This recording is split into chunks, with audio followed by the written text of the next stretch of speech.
नमस्कार प्रिय विद्यार्थियों, स्वागत है आपका आपके अपने YouTube channel Hindi the best में। हिंदी द बेस्ट चैनल समर्पित है कि यूपी टेट में आपके ज़्यादा से ज़्यादा मार्क आएँ, क्योंकि हो सकता है कि अगली वैकेंसी में सरकार टेट का भी मेरिट जोड़ दे, और टेट का मेरिट अगर जोड़ेगा तो 1/4 जोड़ेगा। तो अगर आपके जो है 120 प्लस नंबर रहते हैं तो आप 30 से ज़्यादा नंबर यहाँ से उठा लेंगे, और जो आपके लिए बहुत ही फ़ायदेमंद होगा आगे चल करके नौकरी पाने में। तो ज़्यादा से ज़्यादा नंबर लाने का प्रयास करिए मित्रों। तो अभी हिंदी की प्रैक्टिस सेट की श्रृंखला चल रही है, और इसमें प्रैक्टिस सेट नंबर 2 आपके सामने है। तो आइए देखते हैं आज आपका कितना क्वेश्चन सही जाता है। तो पहला क्वेश्चन मित्रों, वर्तनी के अनुसार शुद्ध शब्द का चयन कीजिए। तो ऑप्शन ए पूजनीय, बी पूजनीय, और सी पूजनीय और डी है पूजनीय।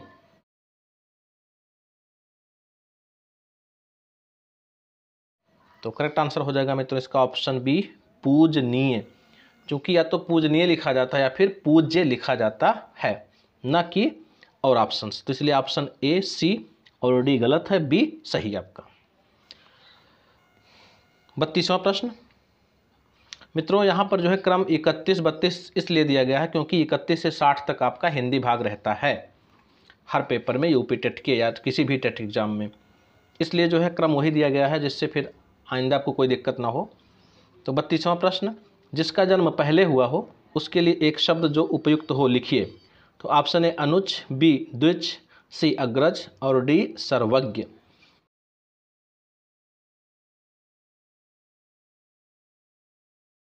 तो इसका करेक्ट आंसर हो जाएगा मित्रों ऑप्शन सी अग्रज, क्योंकि अग्रज माने आगे जन्मा हुआ, और अनुज का मतलब होगा पीछे जन्मा हुआ यानी छोटा, द्विज का मतलब 2 बार जन्मा हुआ, और सर्वज्ञ का मतलब सब कुछ जानने वाला। 33वां प्रश्न, वर्तनी के अनुसार शब्द का शुद्ध रूप चुनिए। ऑप्शन ए, बी, सी और डी सब पुरस्कार ही लिखा हुआ है, लेकिन इसमें सही कौन सा है मित्रों?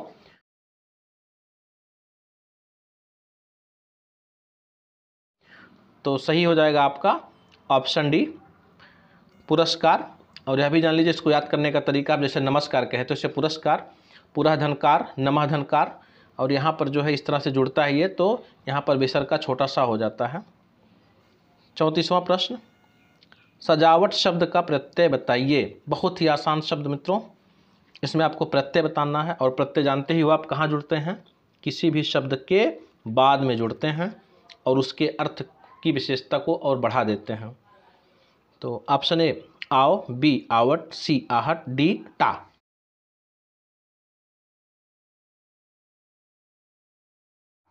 तो करेक्ट आंसर हो जाएगा मित्रों इसका ऑप्शन बी आवट। 35वां प्रश्न, लड़का पेड़ से गिरा, उपरोक्त वाक्य का कारक बताइए। ऑप्शन ए संप्रदान कारक, बी कर्म कारक, सी अपादान कारक और डी करण कारक।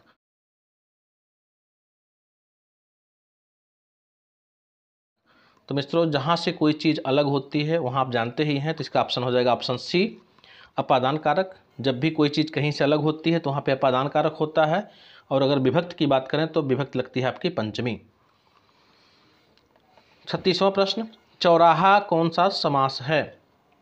तो 4 ऑप्शंस आपके पास हैं। तो इसका ऑप्शन सही हो जाएगा ऑप्शन सी द्विग समास, क्योंकि यह जो है संख्या का बोध करा रहा है, 4 रास्तों का समाहार। तो ऑप्शन हो जाएगा सी द्विग समास। 37वां प्रश्न, पुत्री का पर्यायवाची शब्द नहीं है। ऑप्शन ए तनय, बी सुता, सी आत्मजा, डी दुहिता।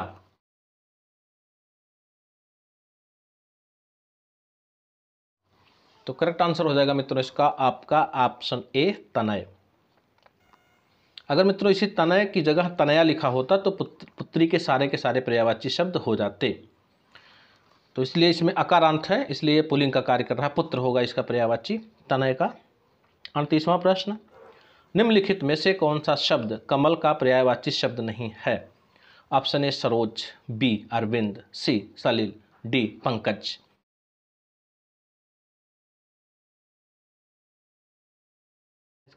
इसका सही है ऑप्शन सी सलिल। सलिल मित्रों जल का पर्यायवाची है, और सरोज सरहधंजा यानी सर से उत्पन्न हुआ, अरविंद है ही, और पंकज भी आपका कमल का पर्यायवाची है। 39 नंबर, जिसकी मति झट सोचने वाली हो, यानी जो तुरंत किसी बात को सोच लेता है या निर्णय दे देता है, के लिए एक शब्द होगा। ऑप्शन ए कुशाग्र बुद्धि, बी प्रत्युत्पन्न मति, और सी द्रुतगामी, डी दूरदर्शी।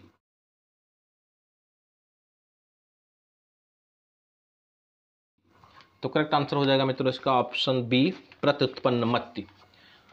जो ऑप्शन ए दिया गया मित्रों वो हो जाएगा तीव्र बुद्धि वाला, तीक्ष्ण बुद्धि वाला, द्रुतगामी का मतलब बहुत तेज चलने वाला, दूरदर्शी का मतलब दूर तक सोचने वाला। 40वां प्रश्न, निर्गुण शब्द का संधि विच्छेद होगा। तो इसका मित्रों ऑप्शन देखिए, 4 ऑप्शन आपके पास हैं।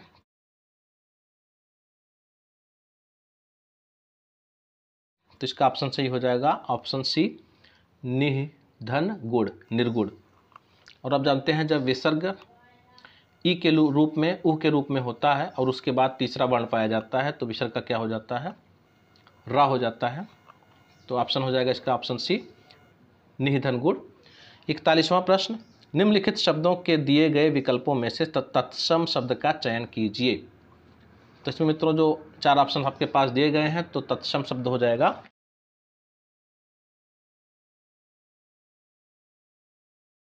कलश, ऑप्शन ए सही है। और यह भी जान लें कि संस्कृत के जिन शब्दों का हिंदी में ज्यों का त्यों प्रयोग किया जा रहा है उसी को हम कहते हैं तत्सम शब्द। तत्सम माने उसके समान, किसके समान, संस्कृत के समान। 42वां प्रश्न, निम्नलिखित वाक्यों में से शुद्ध रूप चुनिए, यानी 4 वाक्य आपके पास आपके सामने हैं, उसमें से कोई एक ही वाक्य सही है, बाकी सारे गलत। तो इसको आपको देखना है।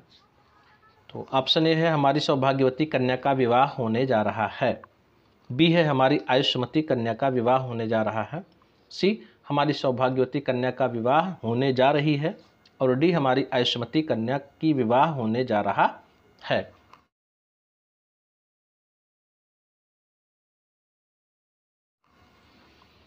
तो करेक्ट आंसर हो जाएगा मित्रों इसका ऑप्शन बी हमारी आयुष्मती कन्या का विवाह होने जा रहा है। आप जान लें मित्रों सौभाग्यवती शब्द सूचक है विवाहिता के लिए, तो इसलिए ऑप्शन ए और सी तो पहले ही गलत हो गए, और बी और डी में कौन सा सही है, तो ऑप्शन डी इसलिए गलत है क्योंकि इसमें लिखा हुआ कन्या की विवाह, जबकि होना चाहिए कन्या का विवाह, क्योंकि विवाह पुल्लिंग है तो पुल्लिंग के पहले जो है परसर्ग जो लगा हुआ है वो पुल्लिंग के रूप में होना चाहिए, ना कि स्त्रीलिंग के रूप में, इसलिए ऑप्शन इसका बी सही है। 43वां प्रश्न, निम्नलिखित शब्द का संधि विच्छेद क्या होगा, यानी भानुदय की बात हो रही है। तो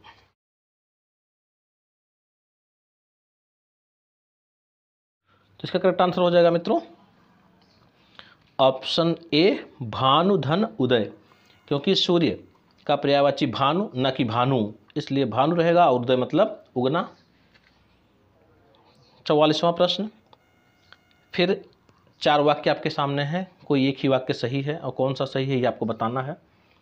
तो हमारे यहाँ तरुण नवयुवकों की शिक्षा का अच्छा प्रबंध है, हमारे यहाँ तरुण नवयुवकों की शिक्षा का अच्छा प्रबंध है, और हमारे यहाँ नवयुवकों की शिक्षा की अच्छा प्रबंध है। यहाँ पे शिक्षा को ही जो है बड़ी की मात्रा के रूप में लिखा हुआ है, और डी कह रहा हमारे यहाँ नवयुवकों की शिक्षा का अच्छा प्रबंध है।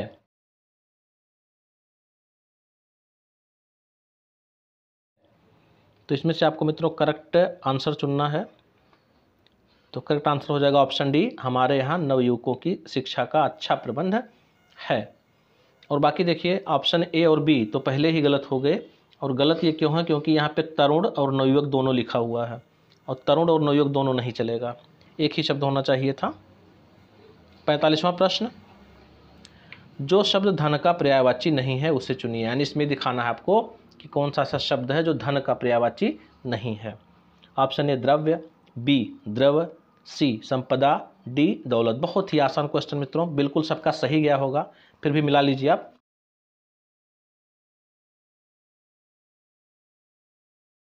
ऑप्शन बी इसका धन का पर्यायवाची नहीं है।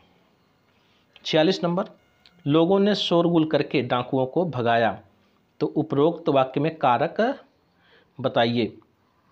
तो ऑप्शन ए कह रहा कर्ता कारक कारक, बी करण कारक, सी संप्रदान कारक और डी कर्म कारक।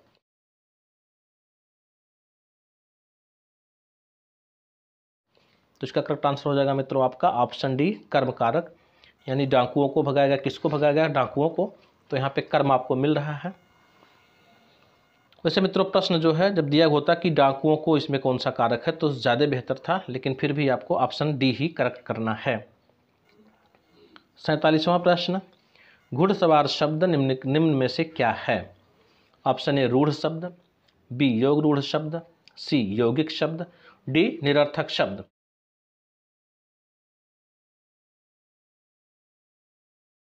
तो करेक्ट आंसर हो जाएगा मित्रों इसका ऑप्शन सी यौगिक शब्द।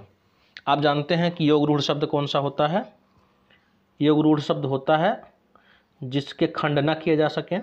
तो घुड़सवार का खंड हो सकता है, इसलिए नहीं हो सकता। योग रूढ़ का मतलब होता है ऐसा शब्द जो किसी दूसरे के लिए फिर रूढ़ हो जाता है, यानी अर्थ उसका जो है कोई तीसरे पे जाके गिरता है, जैसे आप चक्रपाणी कहते हो, महादेव कहते हो, इस प्रकार से।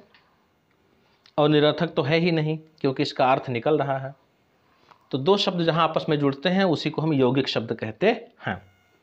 48वां प्रश्न बहुत ही उम्दा और अच्छा प्रश्न है। कह रहा है कि अजायब घर है। ऑप्शन ए देशी शब्द, बी तत्सम शब्द और सी विदेशी शब्द और डी संकर शब्द।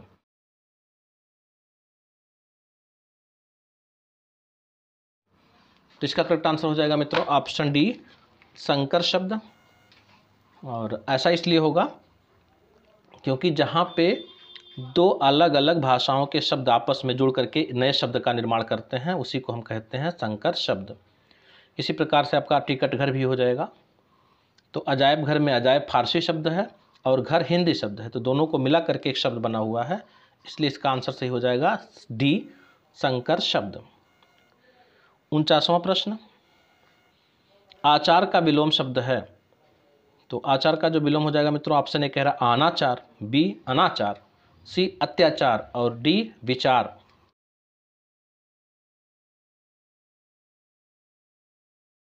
तो इसका करेक्ट आंसर हो जाएगा मित्रों ऑप्शन बी अनाचार। 50वां प्रश्न, दुस्साहस शब्द का उपसर्ग चुनिए। तो ऑप्शन ए दुस, बी दुर और सी दु और डी सा।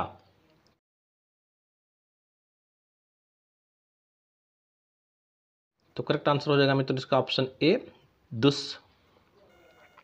51वां प्रश्न मित्रों, जगन्नाथ किस संधि का उदाहरण है? तो ऑप्शन ए कह रहा व्यंजन संधि, बी विसर्ग संधि और सी स्वर दीर्घ स्वर संधि और डी यण स्वर संधि।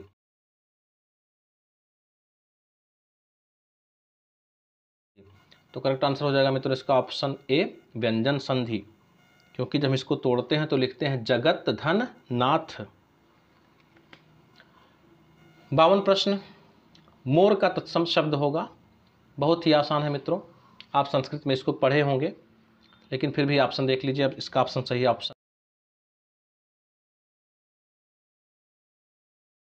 ऑप्शन बी मयूर। 53 नंबर पे है आपका मित्रों प्रश्न की अभिशाप शब्द में उपसर्ग चुनिए। तो आप जानते हैं कि उपसर्ग क्या काम करता है, किसी भी मूल शब्द के पहले जुड़ करके उसकी विशेषता बताता है, उसको विशेष अर्थ में परिवर्तित कर देता है, उसी को हम कहते हैं उपसर्ग।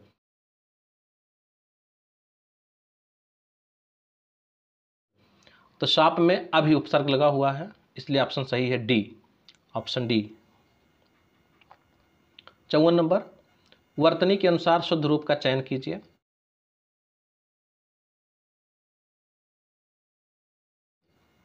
तो इसमें जो करेक्ट आंसर है मित्रों हो जाएगा ऑप्शन ए ईर्ष्या। 55 नंबर, चंद्रमा का पर्यायवाची शब्द चुनिए। यानी जो 4 आंसर्स आपके सामने हैं उसमें से कौन सा चंद्रमा का पर्यायवाची शब्द है, यही आपको बताना है। ऑप्शन ए निशाकर, बी निशाचर, सी तराणी और डी कृषाणु।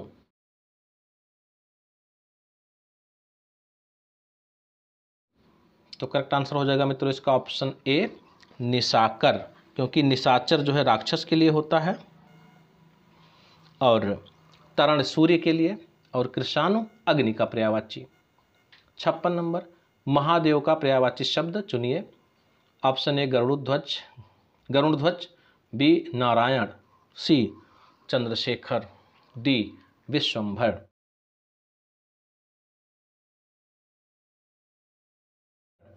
तो करेक्ट आंसर हो जाएगा मित्रों इसका ऑप्शन सी चंद्रशेखर। गरुड़ध्वज, नारायण और विश्वंभर ये हो जाएंगे विष्णु के पर्यायवाची। 57 नंबर, यथाशीघ्र शब्द का समास बताइए। ऑप्शन ए अव्ययी भाव, बी द्वंद्व, सी कर्मधारय और डी तत्पुरुष।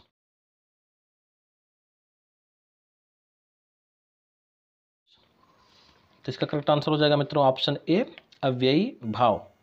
यथा प्रति ये शब्द जहाँ पे आते हैं उसमें जो समास होता है अव्ययी भाव हो जाता है। प्रश्न नंबर 58, महात्मा गांधी में अमूल्य गुण थे, इस वाक्य में अमूल्य शब्द है। तो ऑप्शन ए कह रहा विशेषण, बी संज्ञा, सी सर्वनाम और डी क्रिया।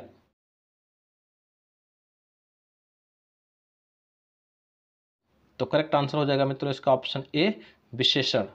जो संज्ञा या सर्वनाम की विशेषता बताता है उसे विशेषण कहते हैं। तो यहाँ पे जो गुण शब्द है वो विशेष से हो गया, यानी वो एक संज्ञा है और उसकी विशेषता बताया जा रहा है किससे, अमूल्य से। निम्नलिखित वाक्यों में क्रिया विशेषण युक्त वाक्य कौन सा है।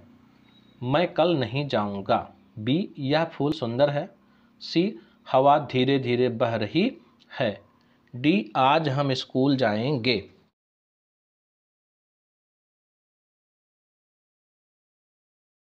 तो इसका करेक्ट आंसर हो जाएगा मित्रों ऑप्शन बी हवा धीरे धीरे बह रही है। आप जानते हैं क्रिया विशेषण किसे कहते हैं, ऐसे शब्द जो क्रिया की विशेषता बताते हैं। जैसे वह चुपके से कमरे में आया, वह तेजी से चल रहा है। तो इस प्रकार से चुपके से, तेजी से या आपके ऑप्शन सी के हिसाब से धीरे धीरे शब्द क्रिया विशेषण है। और क्रिया विशेषण मित्रों 4 प्रकार का होता है हिंदी के हिसाब से, और चारों के बारे में आपको जानना जरूरी है। तो क्रिया विशेषण के 4 भेद होते हैं मित्रों। नंबर 1 स्थानवाचक, और 2 कालवाचक, 3 परिणामवाचक और 4 रीतिवाचक। अगर स्थानवाचक क्रिया विशेषण को आपको ढूंढना है तो कहाँ प्रश्न लगाकर पूछेंगे तो उत्तर आपको मिलेगा, तो वह स्थानवाचक हो जाएगा। अगर कब प्रश्न लगाकर पूछेंगे तो कालवाचक पता लग जाता है, और अगर कितना प्रश्न से वाक्य में प्रश्न करते हैं तो परिणामवाचक मिलता है, और कैसे अगर पूछते हैं तो रीति का पता चलता है। तो अंतिम प्रश्न मित्रों, अंतिम प्रश्न से पहले आपसे अनुरोध है कि आप कमेंट के माध्यम से अवगत कराइए कि ये सीरीज़ आपको कैसी लग रही है, और चैनल को भी सब्सक्राइब कर लें जिससे आने वाला वीडियो आपके पास पहुंचता रहे, और मित्रों में भी इसको शेयर कर दें। तो नंबर 60, निम्नलिखित में योग रूढ़ शब्द चुनिए।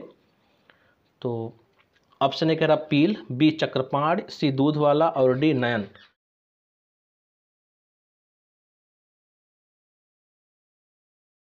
तो करेक्ट आंसर हो जाएगा मित्रों इसका ऑप्शन बी चक्रपाणी, यानी जिसके हाथ में चक्र है। तो चक्र किसके हाथ में, किसी के भी हाथ में चक्र होने से वो चक्रपाणी नहीं हो जाएगा।